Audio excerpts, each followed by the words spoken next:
Yeah. So this particular section, I don't think it gets too deep into any one political position so much as it discusses the heart that you have to or should bring to the the the table, if you will, if you decide to engage in politics. Right.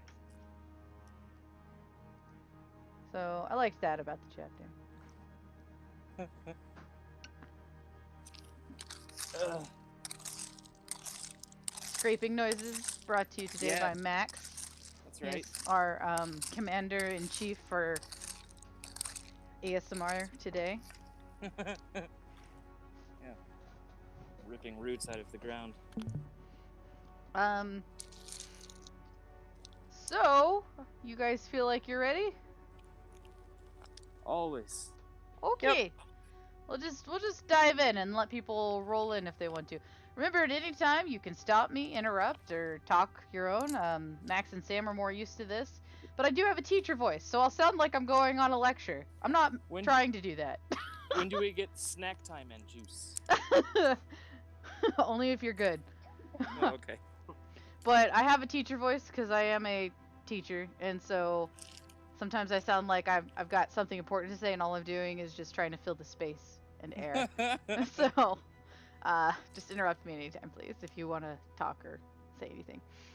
So, beginning right here, make your heart a zone of peace, Dharma and politics. Really begins that and something and reinforces and encourages a belief that I have often and thought about as far as the broad umbrella that I believe that Buddhism has to offer to people as far as its teachings of generosity, virtue, loving kindness, and wisdom, and how those are represented in kind of a very nonpartisan way. The I like this in the first paragraph where it says the Dharma welcomes everyone and encourages all to awaken together. I like that voice. I do many interesting voices. Um, did all y'all get a chance to read the section, or is this kind of like I just want to hear what the chapter was about? I didn't get to read it. It's cool. I read it. We won. Awesome. All I right, think that's Romel read it too, but yeah, he's not here yet. yeah. Romel said he read it, and because I linked Romel to the book, and so he's got that. Um, so really, the whole first part of this section is, I feel like, really well summarized in this sentence of our task is not to unleash, um, continue to unleash like. Oh, let me just read the whole little quote. We all carry within us our places of exile, our crimes, our ravages. Our task is not to unleash them on the world, it is to transform them in ourselves, which I think everyone can agree is kind of part of the whole journey and the path we walk when we get into these sort of practices and teachings of Yeah. untangling all the garbage and that just comes with being a human. Yeah. And so, much like the title of the section would imply, the author tells us our first task is to make our own heart a zone of peace. Is your heart peaceful, Des? On a good day, maybe. Oh, there you go. I have a whole string of thoughts related to that question, which is that if your heart feels anxious and not at peace, you should absolutely not be feeling any sense of guilt from that.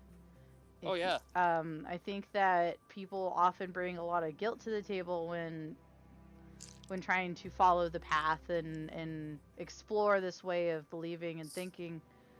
And I think that interrupts the process really hardcore. You can't like beat yourself up because you're not Buddhist enough, or like, oh god, I've got too much anxiety to be considered Buddhist. Too anxious. Because I know for one, I for one, absolutely every day I got like a lot of knots of anxiety. I deal with a lot of physiologically caused anxiety where it's like there's nothing really going on in my head, but like my body itself is doing all the things that say you're under attack. You're being anxious right now. And I'm like, why? Why do we feel this way? Yep. Why are you doing this to me, body? Welcome to discussion. You're welcome to chat and interrupt at any time. And if you don't want to, that's fine too. Hey, how's it going? Welcome. Yeah, that's good. Nah. Joined this place a while ago. Is this like a organized thing? I just joined because I saw people in. Oh yeah. So every week, we try to go over a section or a chapter in a new, well, not a new book every week, but like we've got a running book. Now, of course, you don't have to have read anything to participate in the discussion. That's what I like about the way I've been trying to choose books, is I think they just give us a springboard for general discussion, as well as, you know, if you want to read ahead and really form deeper thoughts about the overall literature available. So then this month, we were going over Beyond Anger, How to Hold On to Your Heart and Your Humanity in the Midst of Injustice. It's a free ebook. You got if you look in the pinned messages of this channel, you can click that and go get the book if you want. If not, welcome to the discussion. Which one? The pinned message of the book, Sangha Book Club. It's just above this voice chat, a few channels. Okay. And then this particular week, we're talking about Make Your Heart a Zone of Peace, Dharma and Politics. Yeah. And then Romel has jumped into the voice channel. Romel! Hello! Thank you so much! Good evening, guys! Oh, you guys are doing amazing! I'm so glad to hear your voice. Long time no see, Romel. Oh, I'm glad to be here with you. Thank you so much. Great. Yeah. But yeah, glad to have you here too, Jabriel and OMG and everyone else. But yeah, so like it's organized but flexible.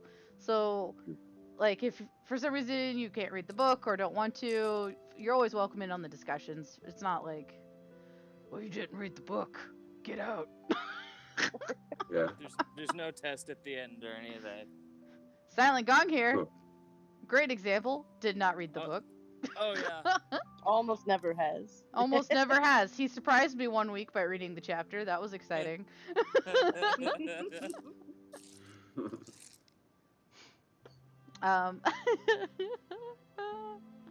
But I thought the timing in the book in my schedule was really funny, given some recent discussion here in the Sangha. So I'll be breaking the rule a little bit today, but I figure it's purposeful, so hopefully it'll be good. So our first task is to make our own hearts a zone of peace. And so, guys, I think that speaks for itself. This sentence is so good that follows it of like not becoming entangled in the bitterness that exists externally, and just how much work we have to do on the inside. I was saying earlier that what I liked about the approach the author took during this chapter was that it wasn't so much a you must believe this in politics, but a if you're going to get involved or choose to become a part of politics, this is the kind of heart you need to take with you. And I thought that was very meaningful. Alright, if anyone wants to stop me anytime, I'll just keep rambling otherwise. If you want me to talk more, I can talk for days. You'll wish you never asked. I'm mostly just trying to listen for now. Well, I'm interested to hear if you've got any insights that I'm like missing out on. As I said earlier in another channel today, everybody I think, got the capacity to be a teacher for some amount of truth, and none of us seem to have the whole truth. I didn't say that part. Speak for yourself, Des. You're right. Only Des lacks the full truth. My bad. There you Yeah, go. we're all just here thinking, when's she gonna get it? When's she gonna get it? When's Des gonna finally... Been here So close. Well, so close. What does it mean to you guys to make your heart a zone of peace? That's a great question. Good question. Whoa! Deep one. Mic drop. Hi. You know. To steal a line from the book, to not get entangled in bitterness and cynicism. I think it's really easy to let ourselves cling to these things that breed a very self-centered form of anger and energy. And so Yeah. when we let that breed inside of us, I think it can warp our motivations and our intentions. And Yeah. so when you allow your heart this space it needs to be a place of compassion and a light, it's, I don't know. I need more Yeah. words. I lack some words in my mind. I'm sorry. No, that sounds fine, honestly. That's interesting. I find that very hard. Literally any time apart from when I'm on the meditation cushion. Mm, You know, especially in a time like this, in a world like the one that we live in. Because I right. feel like, to a degree, being cynical makes you almost feel like you have some degree of control over Mhm. all the things that are going on. You know? Yeah. Yeah. I would Uh, absolutely say that that was almost touched on in the previous section really well. Was like you've got it, you've nailed it on the head. It's that anger and that sense of energy that does make you feel powerful in a situation. It makes you feel like you have control over it because mm, isn't that what our egos are afraid of? Is that lack of control and that mm, vulnerability. yeah. And Yeah. also being con. Because Being what? one thing, being con, being fool, trick. Mm, Yeah. Because one Yeah. thing Yeah. that cynicism does, it's like, you haven't got me. I know the real thing. Mm, It's the mini yeah. conspiracy theorist inside of us saying, I wasn't wrong, I knew all along. Yeah. So Yeah. No, of course. Yeah. maybe to kill that, we need to kill the need to be right. yeah. And Yeah. Or at I least like to kill the think of need to it. be right out in this world, or however you'd phrase it. I like to think of it as embracing humility. Even if you're right, you don't have to brag about it. Mm, In fact, Um, it would follow that if you don't feel the need to be right, you probably wouldn't feel the need to tell people you were. mm, mhm. yeah. Wow. With a quiet mind and an open heart, we can sense the reality of interdependence. I think in that same way, Gabrielle, that we don't want to feel out of control, we also want to feel independent. And Mm, this author definitely starts to speak on Wait. a little bit of how our relationships with others Oh no, it's not in is there, buddy. really integral to being a part of society and I guess being human. mm, yeah. Yeah, I guess what does I'm sorry. generosity works well into that. I think I don't know how related that is, but I find that that's I don't know. It's easy to.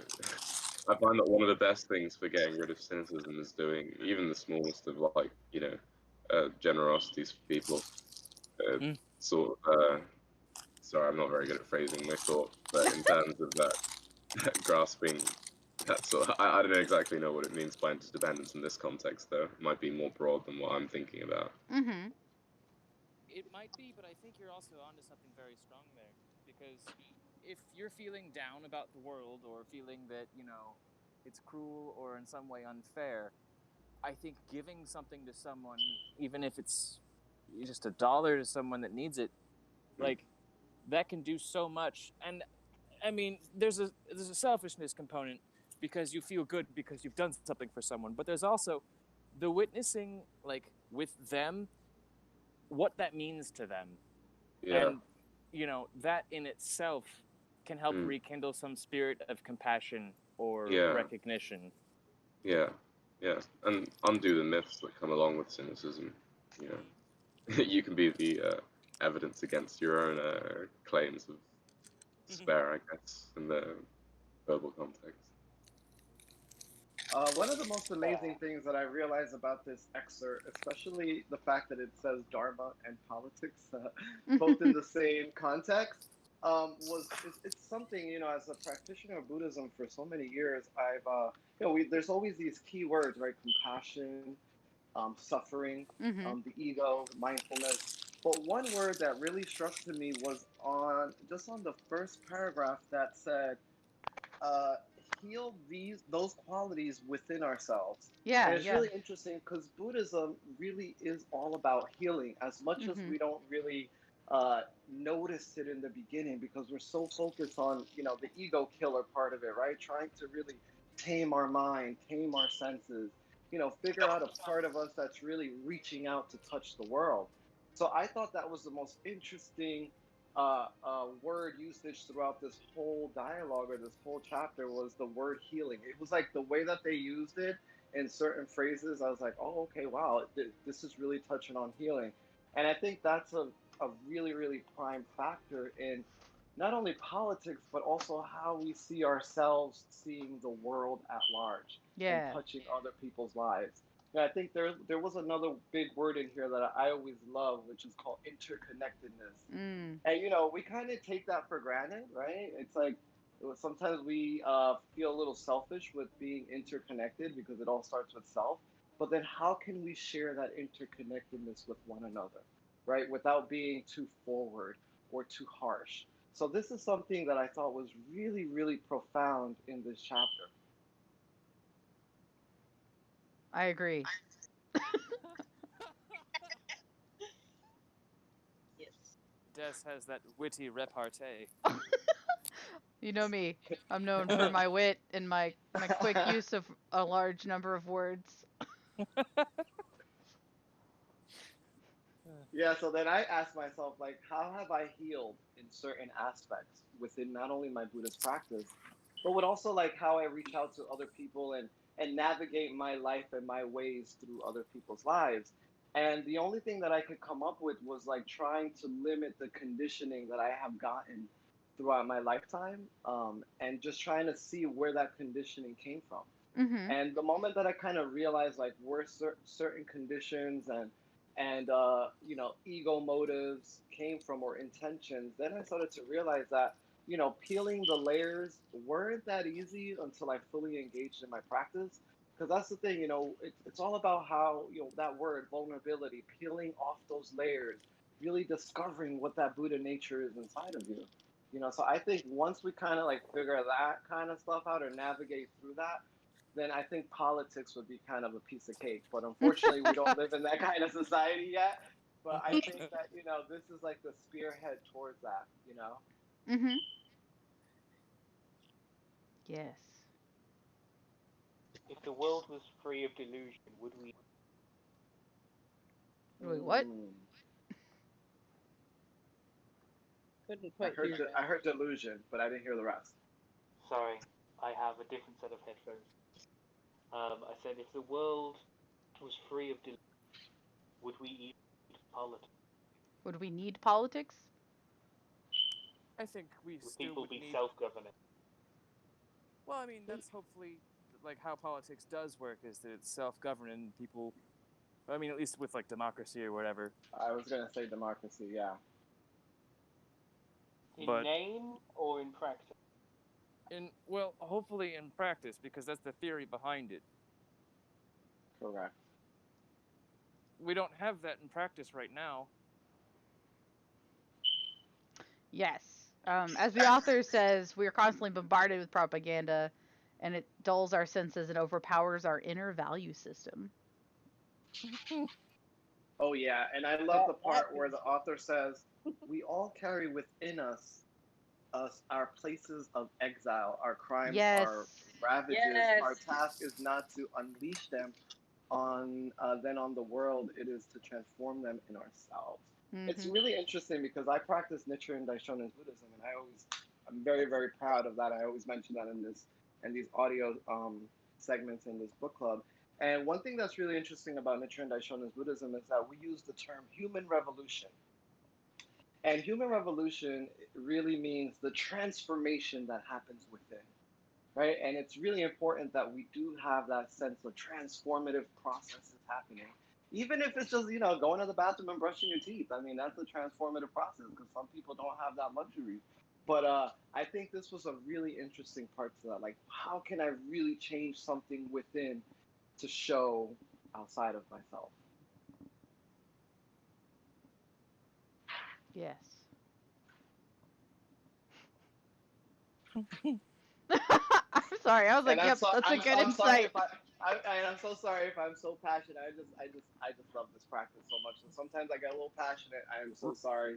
Romel, never apologize for your beautiful enthusiasm. Oh, thank you so much. It's sorely needed in this world. It is a refreshing thing to behold and be honored to be a part of. You're like Hi. the cilantro in tacos. It's necessary. Yes! Romel is definitely cilantro. Yes. I actually like that. I love cilantro. Max is like a chili powder. Oh, okay. He's not good I'll on take his it. own, but he's good if you spice him with other things. Yeah, add me into something that's pretty great. No. It's really interesting. Another thing that I thought was interesting was there was a part that said Dharma practitioners who want to act in the sphere of politics must quiet their minds and open their hearts. So my question to this was the usage of sphere. Notice that they didn't say a square or a Mhm. triangle, but they used a sphere. So if you think about what a sphere is, it's something that's orbital, right? It goes around and around and around. There's no beginning and no end. So I thought that was a really interesting sentence for this chapter per se, because it's just like that's what the Dharma is, right? The Dharma is something that's never ending. It has no beginning and it has no end. So I thought that was the most profoundest sentence with politics, which was still like kind of like a conundrum because you're like, wow, they're adding politics into the sentence. But I was like, wow, this is so cool. I think that the author also, by quoting a few individuals, represents the reality and the time it takes to fix things. The author doesn't seem to believe in any like immediate bandage fixes. One of the quotes being, "The Buddha teaches us we must understand causes and effects. It has taken us 500 years to create the suffering that we are in now. It will take us 500 years to change these conditions." And that's an Aryaratane quote. That's that's deep. 500. You're like 500. Then you start thinking about your causes now. You're like, shit. Like, what did I fucking do now? Like, what are my causes gonna be? Do I have to wait 500 years to eliminate them? So that was a really interesting usage, like 500 years. I'm like, whoa, Mhm. 500 years. One of the questions that I want to bring to the table was there was a part that said, make yourself an example of peace. And so I opened this question up, like, what would you guys feel would be something in your little vortexes or amazing big vortexes of what that piece kind of looks like in your own lives? Vortexes. I know, it can right? it can it can happen even if you're on your own. I mean, too often we forget to give ourselves peace or any measure of forgiveness. But even beyond that, if you're with someone who's having a rough time or seems upset or something, you can offer an ear to listen, or if they could if you can get them anything, or even just small things, they go a long way. And this can help us in the same way we were talking about earlier, with just reminding us, oh, this is what peace is. This is what it means to be human, is to help and to recognize suffering because I have suffered. Mhm. Uh, and with the 500 years thing, I think that is in fact very powerful, because it's illustrating that we have inherited the conditions of our ancestors. We have these cultural and social contexts that inform our choices, Right. and that's where the politics thing comes in, and it Wow. has been going on for centuries. So it's not going to be a quick fix by any means. But if we don't start now, how long are we going to wait? And even that is perhaps unfair to say, because people have started before us as well. This isn't something that's been going one-sided, but there's resistance. Yeah, in my practice, we have this phrase called itai doshin. Itai doshin means many in body, one in mind. And until we kind of get to that realm or that perspective, not only as a society, but collectively in your own individuality, then we can kind of relate to society as a whole. And I actually see that in my work. When I go to work, I'm just like, oh God. I always try to really tell myself, let me just try to connect with each and every person I see today, even if it's like the connection can kind of take maybe just 3 seconds, and then there's still like a lot of scramble all over the place. Um, I say just let me connect with this person, and with that kind of intention, I kind of see my day go by faster, and then I'm home with a glass of wine, just relaxing, like, oh, okay, great, I made it, I made it I today, did it. I made it today, because sometimes my work could be kind of a little high impact stress because it deals with the ego a lot, right? People are constantly looking in the mirror at themselves. So as an empath, I kind of take all that in. So I Mhm. always have to come home and just really unwind, but I leave my home with the intent to connect, and watch all my surroundings. It's really interesting. This week I saw 7 butterflies. I counted the amount of butterflies I saw.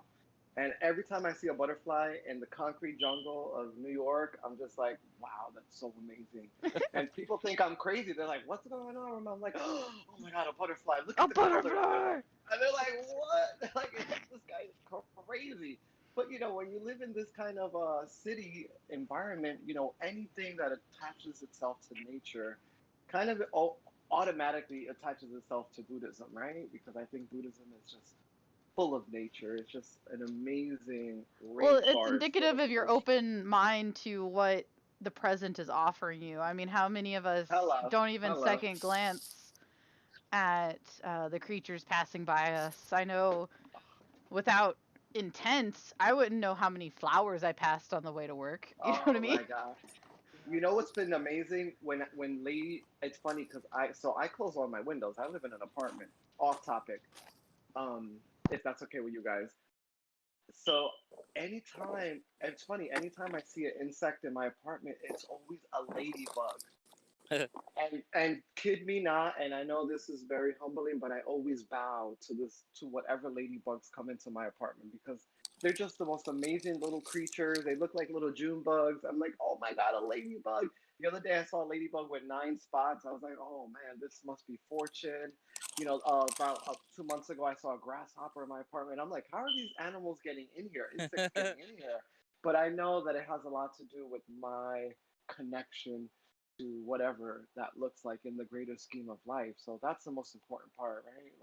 Like Beth said, maybe you're just connected to that and you got to watch like the little things. And sometimes I do. I'm just one of those people that, I feel like the little things kind of add up to the mystical nature of the bigger thing. I And want to that's the jump in. amazing part of Buddhism. Sure. I want to jump in on something you said regarding many bodies, one mind. I think Hmm. that is pointing directly at the causes of anger is, the illusion of separation. I can be Mm, angry at you because I'm different from you. But, wow. if you see yourself in someone, you are far more prone to approach them with understanding than with ire or any sort of judgment because you're willing to give them grace and recognize that no one is perfect. But if you hold someone as not you, as different, as other, you can form expectations that you wouldn't necessarily ascribe to, say, your friends. You can say the reason you fail is because of your moral, uh, you know, failings or lack of discipline or whatever. You can point to anything and say this is why, rather than you're a human and you're having trouble just like any human, and I recognize and respect that. You can't be angry at someone that you're trying to understand. Hello. Hello. But so few people are trying to understand these Right. days. It's because I mean that's in some ways that's understandable. Trying to understand someone makes you vulnerable. Mhm. Yeah. And I think politically, we especially have a habit of doing this, of like reducing people down to their political beliefs or their political background. Mhm. something like that, and kind of creating the separation of like, well, I can't try to understand you because you're not trying to understand me, and like we're just not meeting each other in the middle and like seeing each other as people with our own experiences and our own reasons for like what we believe and what we think is important to act upon. We get Mhm. very defensive, and then as we put those walls up, we get very much entrenched in that cynicism and that separation. Right. It becomes And a then group mentality. there also becomes a separation between compassion and connection, right? Yep. Because the Yeah, compassionate mind, if you smell like shit, okay, definitely you're cool. You kind of have a smell, but I accept you as you are, right? Because you mirror me in some way because I also take a shit, right? Let's keep it real, right? We all use the bathroom. So it's like there comes a place and time in this reality that we kind of can separate compassion at any given moment because we are conditioned to do so, not only through our own egoistic minds, but also through the conditioning phases of life. So give and take, I won't understand you, you mirror me, I mirror you, but I won't understand you because I kind of lack the compassion or the confidence in myself to really Absolutely. come down to who you are. Because Mhm. I've had that happen as, oh my God, my early 30s were, whew, that was a whirlwind. I was an egomaniac, right? And I was in the beginning of my practice. And so I thought that nobody understood me. And it wasn't until I realized no one understands me because, in retrospect, I don't understand myself. Uh That if yeah, I I don't think get me, then how this person is going to get me, and then I have to get them. So that it's like that circle, that really intrinsic circle that kind of can trap you. yeah, I think you've touched on something really important with that idea of confidence being part of the Mm. equation. I was gonna say that too. Absolutely. When you said like the confidence in yourself to get on your level, that was 100%. It reminds me so much. It feels like these talks go back to this. Like, okay, yes, we all understand we're supposed to be kind to other people, but just once again reiterating, like you're also supposed to be kind to yourself.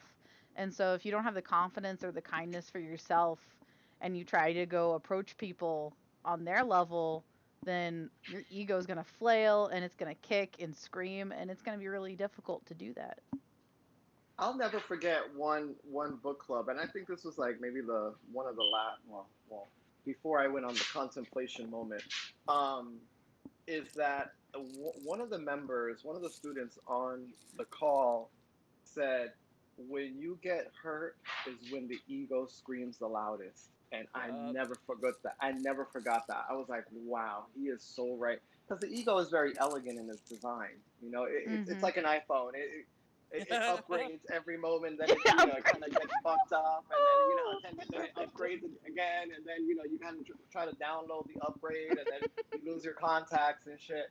I mean, Mhm. that's the ego right there. Like it has this elegance to it, and it kind of more has a metamorphosis too. Like once you start to really practice Buddhism at whatever school of thought or philosophy you practice, the ego starts to really scream out loud and starts to say, "Hey, listen to me," right? But where the Buddha nature says, "Okay, we'll listen. Let's sit down and talk. Let's dialogue." Yeah.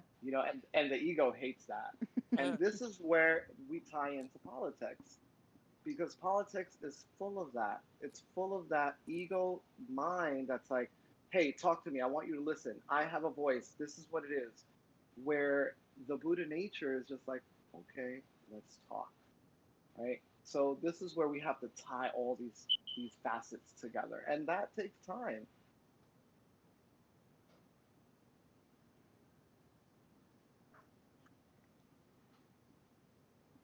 You say so many good things, Romel. Yes. No, you guys say good things. I just resonate. That's all I do. You guys are the one. You are the one in control of this. I just resonate, and then I I'm just just let out. here. I'm just That's it. here. That's it. I'm just here. I'm just right here. Just like, hey guys, that's it. To build on what Ramel said, last week I utterly confused my girlfriend because, well, more than usual anyway, because we were out in a park and I spent a good half an hour looking at a tree, and and Oh, she's that's like, "What are you awesome. doing?" That's always lovely. Yeah, and I was running around. I mean, we're in Germany, so I was running around shouting in German. But I was like saying, "Where are the insects? Where have they gone?" And I realised in England, whenever I go to a tree, it is teeming with life. There's ants on there, there's little insects, there's all sorts going on. You tap on the bark, they all emerge out. And I went to this tree, and there was nothing. Huh. And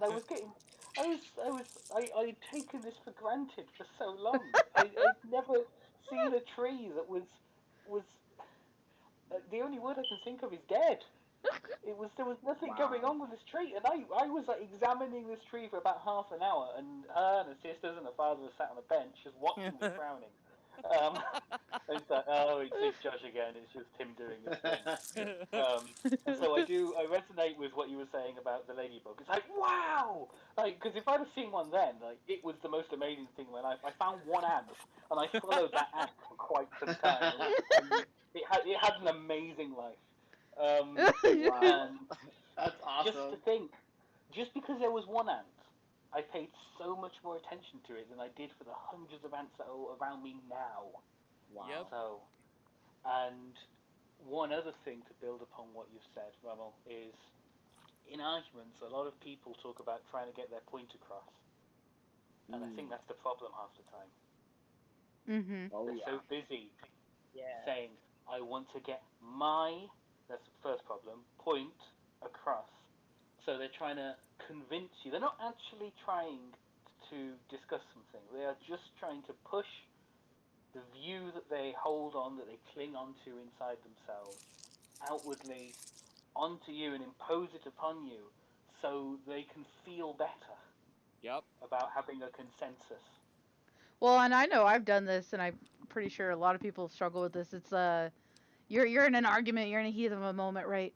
And instead of actually hearing what this person is saying, you're just waiting for them to pause long enough for you to start talking. Right. Yeah, it took me a long time to kill that. I And have sometimes it not can be fully difficult. killed it yet. Yeah, Be it honest. can depend on the specific discussion at hand.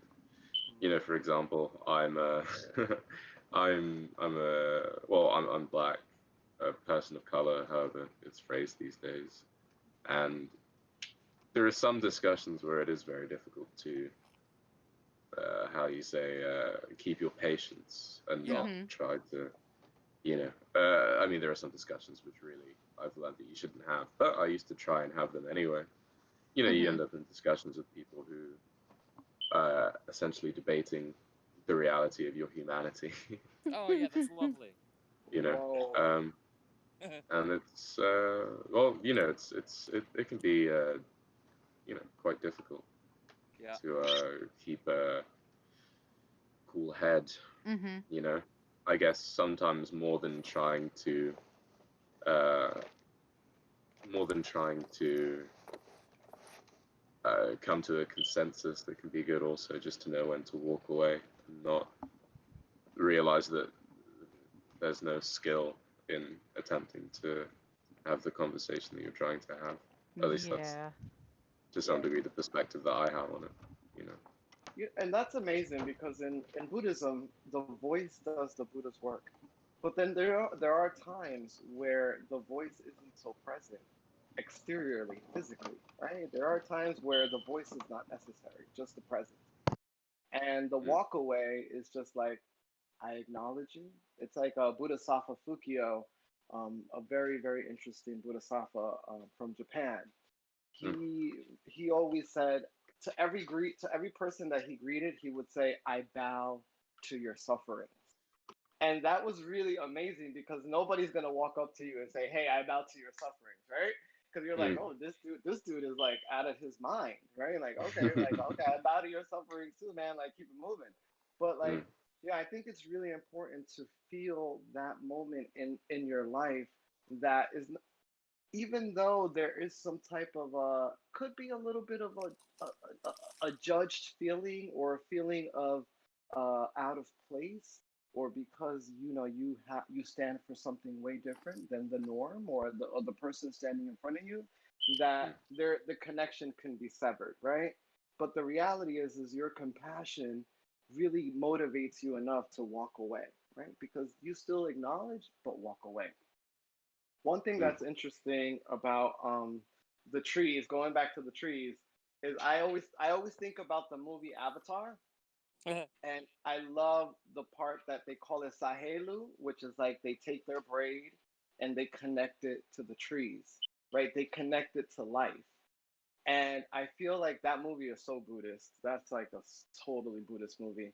Um, and I feel that that's who we are. That's how we are, especially those of us that have made vows to come back to this lifetime to really be here with one another and experience this thing called life together. Sometimes good, sometimes bad, sometimes conditioned, which is amazing. And one thing that I really kind of like resonated with while we've been on this call is in the book The Dhammapada, the sayings of the Buddha, on page 103, the true master, the Buddha says, wanting nothing with all your heart, stop the stream. When the world dissolves, everything becomes clear. Go beyond this way or that way to, to the farthest shore, where the world dissolves and everything becomes clear. Beyond this shore and beyond farthest shore, beyond the beyond, where there is no beginning, no end, without fear, go. Meditate, live purely, be quiet, do your work with mastery. So I think that has a lot to do with what we're talking about right now, and also like if that was tied to politics, I think we'd probably live in such a peaceful society. But that's the thing about human beings, we're trying to always strive for peace, and I think that's where our connections either connect or disconnect because everybody has a view. So this is kind of going back a little bit in the conversation, but I think a lot of this comes down to like both right view and right speech. So like if you're in a situation Hello. where somebody's trying to, debate your humanity with you, there's not really right speech to be had there because humanity's not up for debate. And that is a kind of a problem with their lack of connection with others. But it can be very hard to like take in that moment and realize like no amount of like talking is really going to bridge that gap. I'm firm in who Mm. I am, and just kind of coming to the awareness that like the most compassionate thing to do in this situation is to end the dialogue, Mm. both for yourself and for the other person. And Yeah. that could be such a hard decision to make. It Oh really yeah, can. No, especially it really. Oh no, it really is. It's funny if because Like- like if And it that comes but back I'm to that right comes confidence. in. right. But I'm right. Yeah. You know. Well, You know yeah, what's it's the. Oh, I'm go. sorry. You know what's interesting? So I used to talk to other leaders within my organization, and there was a point in my practice that I felt bad telling them my struggles, right? And I was like, oh man, I don't want to tell him like what I'm going through. This guy's Japanese. I'm like a Latino American from like New York. Like, how can I really relate to this Japanese guy that comes from Japan, right? And I started to really chant about it and really contemplate like what is it that I'm lacking to really share my struggle with this leader, and then again get wisdom or at least some type of encouragement from this person. And it got to the point where I was chanting one night and it was like, I don't know if it was like the Buddha or the Buddha of wisdom, or it just said to me, you know what, Ramel, just share your struggle, because the reality is your mind wants to create that auto judgment from this person. Your mind wants to already say, well, this person is going to feel and say this X and Y, Z about the situation. And it wasn't until I gained the wisdom that I realized that's their karma. However, they take on my struggle, that's their karma. They have to really, really reevaluate their cycles with that karma. I'm just releasing what I'm struggling with. And I think that's really important. Like, sometimes you do need to release things into the world, into the population. Hopefully, they're great things. But sometimes, you need to release a fuck you, or like, hey, chill out. Like, that's not right. Um, and then walk away and see how that kind of changes the reality of things. And I think that's really important. I think there's absolutely a way to use skillful means to tell someone "fuck you" and have them realize that they actually did fuck something up. Hello. I don't think that's commonly what people use "fuck you" for, but it's Right. certainly possible. Yeah. That's Well, true. it's. I feel like it would take a level of skillfulness that I definitely can't say that I'm in. I mean, obviously, you do see like there are times that you see the Buddha himself being rather, I guess you could say, uncouth towards some of his disciples. You know, I forget the precise tracts at the moment. I can think of 2 examples, but you know, I think obviously it's different for him because we're on a very different level. I think that's the only way to say it. You know. No, I think we could kind of say we're on the same level, but just in a different time frame. Right? We're really just in a different time frame. Things have evolved and changed in terms of politics, democracy, racism, classism, sexism, every type of ism that the ego creates to kind of like take humans away from that interconnectedness that we need to have. But I think the reality is like, we're those key factors, which is, compassion, generosity, respect for one another, respect for life, and in all its totality, is still the basis for that. So I feel like sometimes when we remove ourselves from those key factors, then of course, we kind of become engaged in something that might not be right mind, right speech, right connection.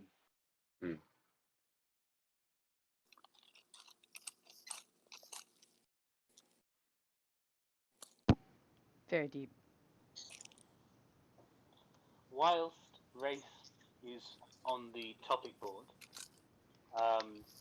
was it Gabrielle, is it, who was talking about it earlier? Oh, sorry. I don't know if it's my connection or yours, but I can't hear it very well right now. If you right click a name in Discord voice chat, you can actually raise the individual volume of people, and I find that very useful. Okay, can you hear me now? Hi, welcome back.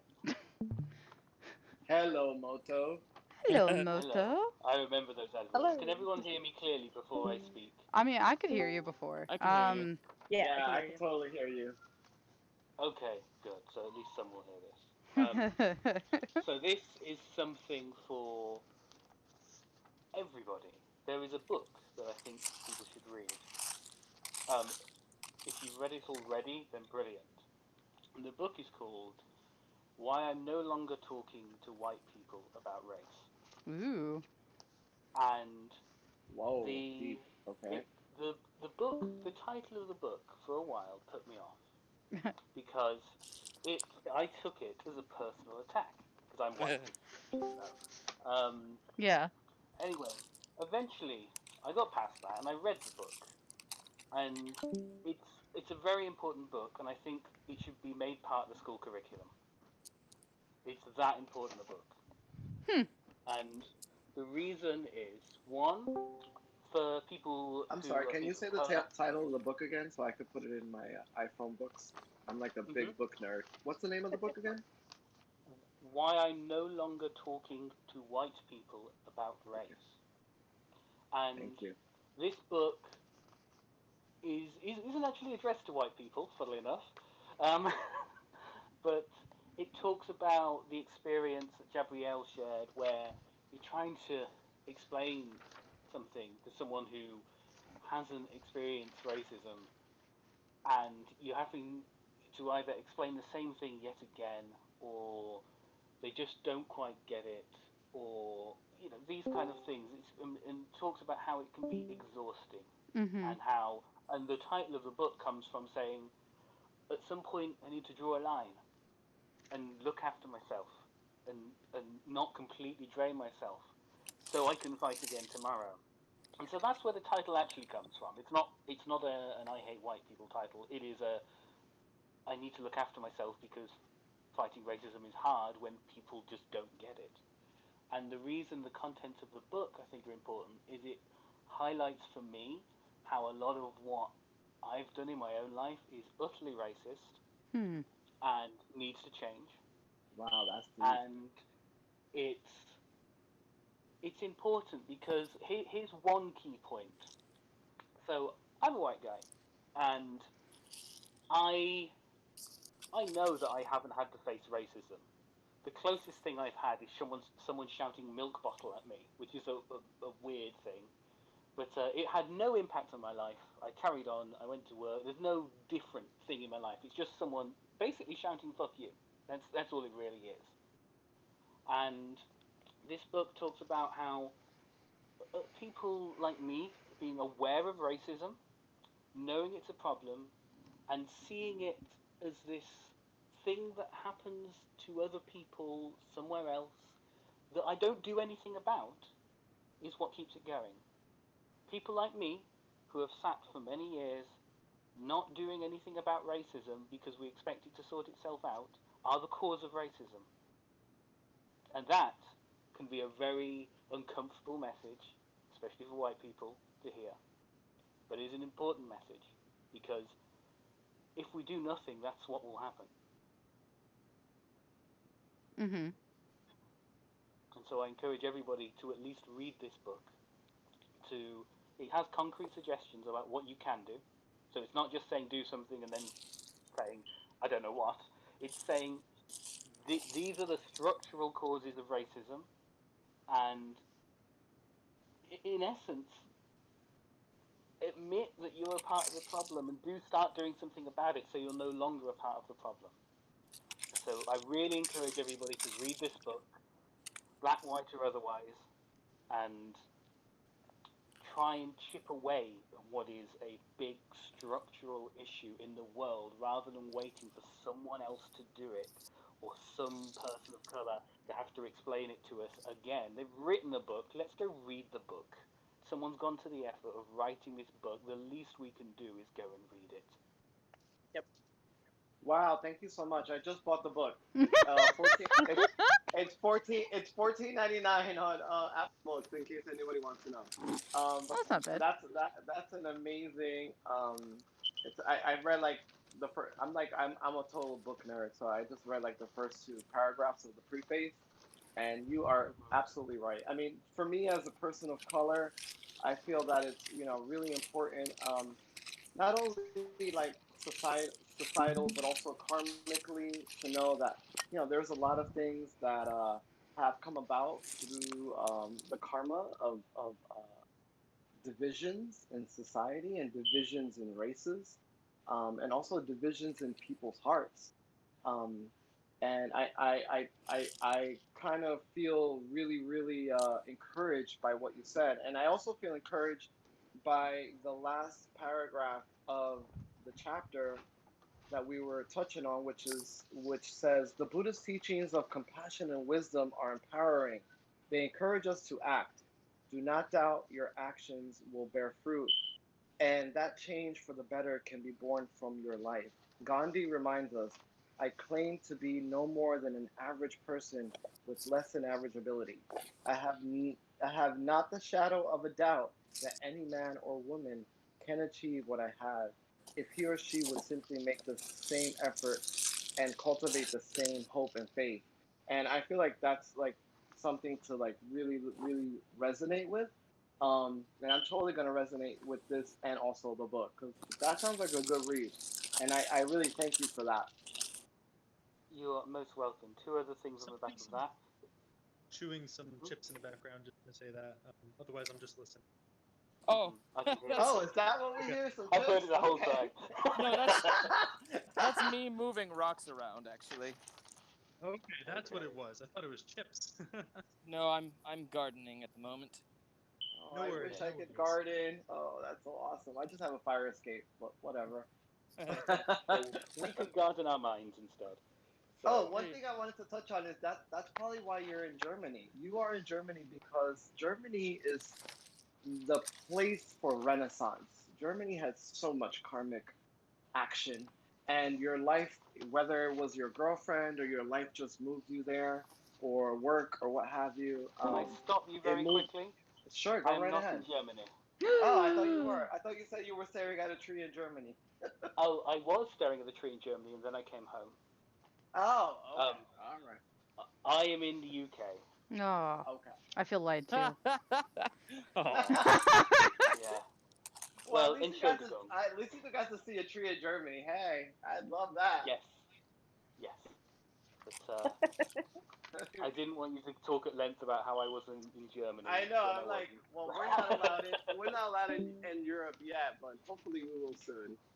That's okay. The English aren't allowed in Europe a lot of the time, so. But two final thoughts on that book. One, if anyone cannot afford this book, I will buy it for you. Just ask. Aw, that's sweet. And two, to give if people are stuck for time, because I know everyone has their own lives, I still encourage you to make time for it. But I don't know what's going on in your life. If I were to summarize one of the things you should think about, it's so I work as a software engineer, and it is notorious for not having enough women. And even if you take into account how many female graduates you get in computer science, there's not nearly as many women as you'd expect Mhm. in our workplace. And then I imagine if you surveyed every single person in my workplace, like who's on the ground, not in management, just the people on the ground, if you like, and ask them, what have you done about it? The answer will be nothing. Mm. And Wow. that's how it carries on. Wow. Yeah. So I think in kind of the face of some of these systemic, like huge issues going on in society, we as individuals tend to feel really insignificant and unable to like change any of it. But that's not really true as long as we are actively doing something. Because like if we're just not doing anything about it at all, then obviously can't really bring any amount of change. Right. Hello. That's Yeah. right. Yeah, as Terry Pratchett said, there's no justice, there's just us. Yes. Oh, I love that. That is amazing. And to build on that, we think of structures as these almost like buildings in our mind, but the structures are people in groups, and we are Wow. people in groups. So we are the structure that's holding this up. Right. That is And amazing. so, Yes. And one Yes. one of my last notes on this dialogue before I get off the call is our relations and our society as a whole are experiences of the enlightened heart, and that is so important. Like it's like it's the enlightenment that we are processing, right? We are processing this Buddha nature, this enlightenment, whatever facet of Buddhism we are practicing. We are really bringing about this type of enlightenment, and I think that that's really what's going to touch the hearts of many. Once we continue to practice, this is why we call this a practice, we can be able to extend our lives and our hearts to so many others. Even in the little things, like Gabriel said, like, even in the walk away, you experience what you experience, and I have to like kind of walk away and tune out, but you still have the heart to be open to listen and, be in non judgment, but walk away from it. And I think that's Mhm. really, really profound, especially for us people of color, that we experience that on a daily basis, right? And it doesn't take away from non-color. It just means that we are connected, but there are things that sever the connection. But it Mm. isn't until we all find it an equilibrium in interconnectedness in that type of enlightenment that we can actually make something come about to fruition, which is so valid. I hope I didn't segue this conversation too much. No, you didn't. But No, this is I what just the chapter's about, basically. no, I you mean, didn't. But I just want to thank all you guys so much. Thank you so much for having me on this call this thank you for evening. joining. Thank you for And joining us. I will definitely see you guys next Sunday. Thank you so Yeah. much. Have an amazing evening, and I will see you soon. Thank Okay, you. My okay, heart bye goes out to you guys. bye. I'll see you soon. Thank you. Okay.